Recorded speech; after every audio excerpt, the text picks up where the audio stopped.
Isaias strengthened to a hurricane overnight and currently is moving to the northwest across the southern Bahamas. Isaias is forecast to remain a hurricane with some changes in intensity as it moves northwest across the Bahamas, then near the east coast of Florida through the weekend. The forecast has been consistent in showing the system turning to the northeast, then accelerating up the southeast U.S. coast, passing South Carolina sometime on Monday. There is some uncertainty as to how strong the system will be as it nears, but the current forecast indicates Category 1 hurricane strength. There are increasing risks of impacts from winds, heavy rainfall, and storm surge in South Carolina based on the latest forecast trends, which takes the center of Isaias closer to the South Carolina coast. Additional changes in the track and timing should be expected with the approach of Isaias still a few days away. It should also be noted that a hurricane remaining offshore will have significantly less impacts than something moving along the immediate coast or certainly onshore along the South Carolina coast. So now's the time to begin your hurricane preparations, especially for residents living along the coast of South Carolina. You can find preparedness information along with the latest forecast from the National Hurricane Center at hurricanes.gov. Thank you. Thank you, John Q. And again, these South Carolina Emergency Management Division has these hurricane guides. They really have a lot of great information in there for those who are looking for good information, and I presume this is on the website and can be easily accessed. Just a number of points about this storm, this Hurricane Isaias. We've been through these before, as you know, so we are fully prepared, as you have seen in other hurricanes and storms. So we're ready. Right now, we have no intention of issuing a hurricane-related security order. That is, no state of emergency should be issued for this hurricane at this time or this storm at this time. We have no intention of issuing an emergency evacuation order at this time. No intention of emergency evacuation order. It looks like it will not be necessary. We certainly hope not, but we will certainly keep you informed.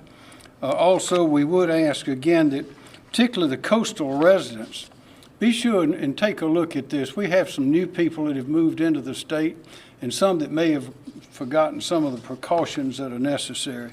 But we ask you to stay informed, to stay tuned to the official messaging outlets in the state. You'll be seeing John Q. and others. Get your information there, and let's be safe. But right now, we're hoping this storm will not hit us hard if it hits at all. But at this time, we have no intention at all of declaring any sort of evacuation at this time. Mr. Stenson, Emergency Management Division. Yes, sir. Thank you.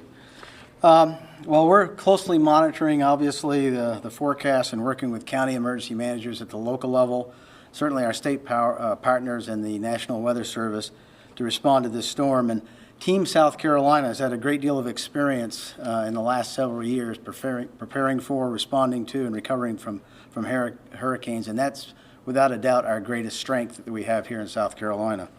A major part of our recent planning has been how to conduct emergency operations in a COVID environment. And we have worked closely with DHEC and our other state partners to prevent the spread of the virus during any kind of storm response. Accordingly, we have developed and published a separate plan to conduct hurricane operations in a COVID environment, and that includes providing transportation and sheltering, and that also includes, as a part of that, screening, personal protective equipment, isolation areas in terms of the shelters, and then also adjusted feeding arrangements to maintain that social distancing. We've never actually conducted hurricane operations during a pandemic here in South Carolina, but we're confident that those plans that are in place right now that we have will carry us through that and be successful. We were able to test those plans on a small scale in April during the April tornadoes when we actually sheltered about 200 residents at the time. So we've actually had an opportunity again to test that on a small scale. Currently, we're watching the progress of the hurricane, obviously, in the Caribbean. We started yesterday conducting daily conference calls, coordination calls with the counties to identify any issues or unmet needs that they might have. And to this point, they have none in that area. So no support required right now. And as the governor mentioned, no evacuations are being planned, but we will probably have to support some sheltering for those people that may be in structures that they feel are unsafe during tropical storm or hurricane force winds, the possibility there. So, but that'll be as requested by the local authorities. And also, as the governor mentioned, just as we're preparing, we'd ask all the citizens here in South Carolina to prepare for not just this particular event, but any other event that could happen here in South Carolina. And things that they need to do to review for their personal safety and their personal plans, and things like emergency supplies with enough bottled water and food for non-perishable food for at least 3 days, and having flashlights, extra batteries, weather radios, that sort of thing. Copies of important documents like insurance and birth certificates so you can get at those quickly. Certainly preparing your home for emergency conditions by making sure the gutters are cleaned out, storm drains are clear, and lawn furniture, anything that might blow around is also secured and that sort of thing. Keeping your cell phones and mobile devices charged in case of power outage is very critical. And then also 60% of our residents have pets. They need to have a pet plan and make sure that you can take care of those while you've got this particular or any particular event going on. And then, as the governor also mentioned, stay tuned to your local trusted verified sources for the latest news, and make sure that you stay informed as situations unfold and as they progress. So a couple last items. One is that hurricanes are not just coastal events. They will be sometimes inland impacts, certainly throughout the low country and back into the Midlands, and not expecting from this particular storm anything in the upstate, but if we ever have a serious Category 3 hurricane here in South Carolina again, there's no doubt that there'll be impacts in the upstate as well. You could end up with hurricane force winds up there. So we need to look at it from a holistic statewide standpoint. So we would encourage all our citizens to develop their own plan, be their own emergency manager, identify their threats, and come up with how they were going to operate in an emergency situation and in a threat environment. We've got a couple of good tools to help them with that. We've got our website at scemd.org, which is full of information on how to prepare for and how you operate during an event and then after an event as well. And then we've also got a mobile device, the South Carolina Emergency Manager app that you can carry around with you all the time. You can actually have your own plan in there, keep important numbers in there, inventories of your supplies and that sort of thing. So it's well worth downloading onto your mobile phone, and that's available at the Apple Store or at Google Play. Thank you, sir. Thank you, Kim Stinson. Are there any questions? Yes, sir. Joe? Governor, what is it about this storm that says an evacuation order may not be necessary? What are the conditions you're expecting this as an evacuation? Well, those are the ones that John Quagliarello outlined. At this point does not look like we're going to reach that kind of a situation. But we're monitoring closely. If it cuts deeper into the coast, if it gets stronger, we'll be the first ones to let you know. Yes, sir.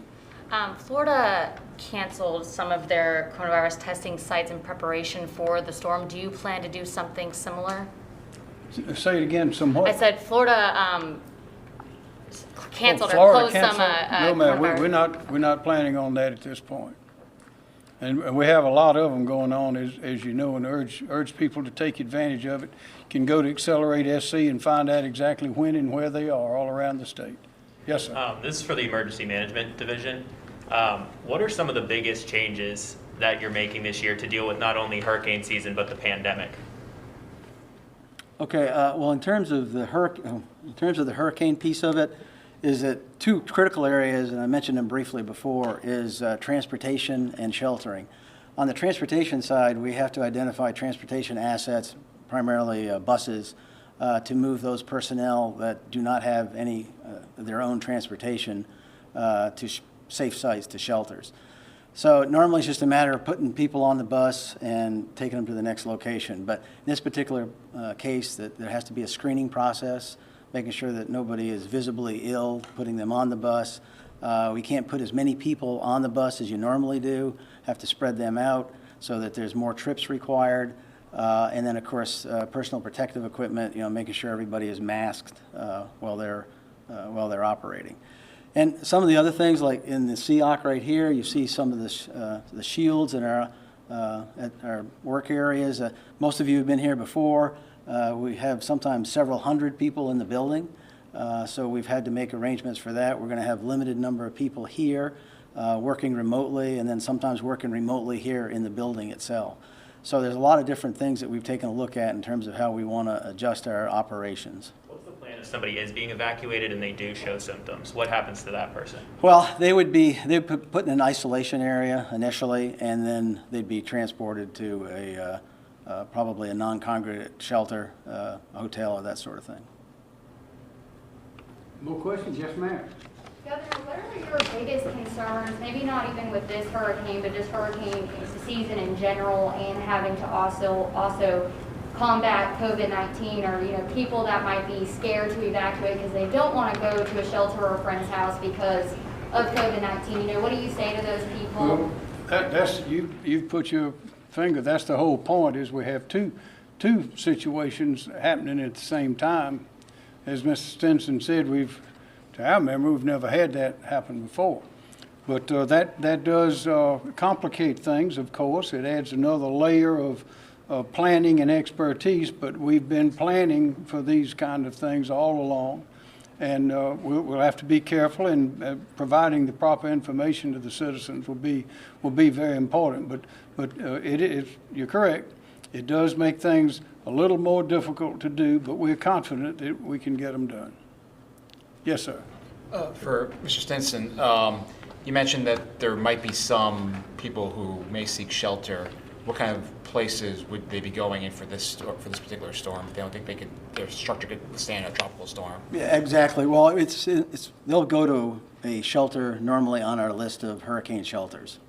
And then there's right now about 3 counties that are taking a look at the possibility of having to open up shelters. And those are for those people. It's not because of the surge or the water.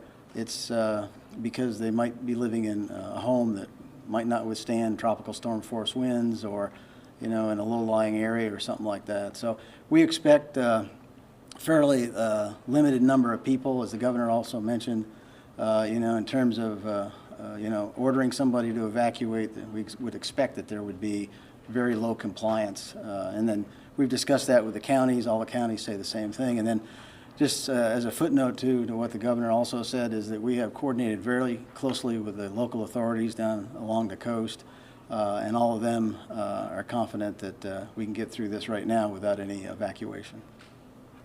If I could just follow up on that, if you do end up opening shelters, which sounds right now is only an if, are people going to need to bring masks and sanitizing products with them? Or are you going to have all of that provided? Yeah, no, that's a good question. We actually have pre-positioned PPE, this hand sanitizer and the masks down in the coastal area, so that shouldn't be a problem.